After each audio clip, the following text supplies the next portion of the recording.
Hey there, welcome back to the channel. I'm glad you're here. Today we're going to explore the word batten in depth.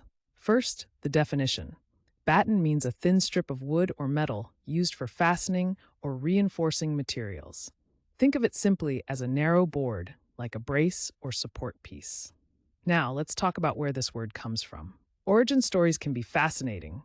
Batten traces back to the Old French batte, meaning a stick or club, first recorded in the 15th century.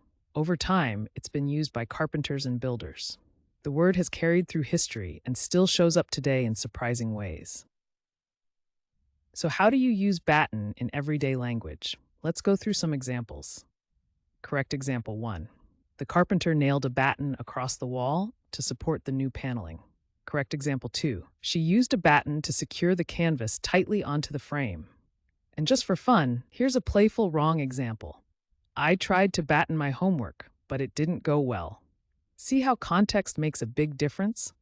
Using batten correctly helps your meaning come across clearly, while using it wrong can sound confusing or just funny. Quick recap. Batten means a thin strip of wood or metal used for fastening or reinforcing materials. It comes from Old French origin, and you can use it in sentences like the ones we shared. Now, I'd love to hear from you. Try writing your own sentence with batten down in the comments. Get creative. And if you found this helpful, make sure to hit that subscribe button and join us for more word deep dives every day.